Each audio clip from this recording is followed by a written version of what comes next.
ஆண்டவரும் இரட்சகருமாகிய இயேசு கிறிஸ்துவின் ஈடு இணையற்ற நாமத்தில் அன்புக்குரிய சகோதர சகோதரி, இந்த வீடியோ வாயிலாக உங்களை சந்திப்பதில் மிகுந்த சந்தோஷம். ஆண்டவராய் இயேசு கிறிஸ்து இந்த நாட்களிலே ஆண்டவர் சொல்கிறார். யோவான் புஸ்தகம் 15வது அதிகாரம் 1வது வசனம், நான் மெய்யான திராட்சை செடி, என் பிதா திராட்சை தோட்டக்காரர். என்னில் கனி கொடாது இருக்கிற கொடி எதுவோ அதை அவர் அறுத்து போடுகிறார். கனி கொடுக்கிற கொடி எதுவோ அது அதிக கனிகளை கொடுக்கும்படி அதை சுத்தம் பண்ணுகிறார். நான் உங்களுக்கு சொன்ன உபதேசத்தில் சுத்தமாயிருக்கிறீர்கள். என்னில் நிலைத்திருங்கள், நான் உங்கள் நிலைத்திருப்பேன். கொடியானது திராட்சை செடியில் நிலைத்தராவிட்டால் அது தானாய் கனி கொடுக்க மாட்டாதது போல நீங்களும் என்னில் நிலைத்தராவிட்டால் கனி கொடுக்க மாட்டீர்கள்.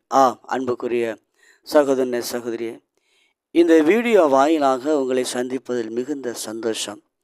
ஆண்டவராய் இயேசு சொல்லுகிறார், என்னில் நிலைத்திருங்கள் என்று சொல்லுகிறார்.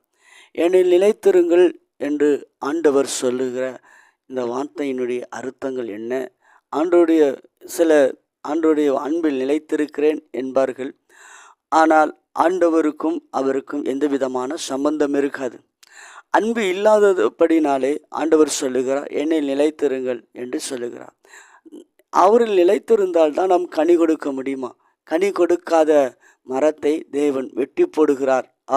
அன்புக்குரிய சகோதர சகோதரியே, ஒரு நாள் மார்க்கு புஸ்தகத்தில் 11:13 இயேசு அங்கு ஒரு அத்தி மரத்தை கண்டு அவர் பசியாய் இருந்தார். அந்த மரத்தை கண்டு அந்த மரத்தை நோக்கி கடந்து சென்ற போது அந்த மரத்தில் இலையை மாத்திரமே இருந்தது. அங்கு கனிகள் ஒன்றும் இல்லை. கனிகள் இல்லாதபடினால் அதை பார்த்து சபிக்கானார். அன்புக்குரிய சகோதரனே, இந்நாட்களில் இயேசு தேடுவது கனிகளை தேடுகிறார்.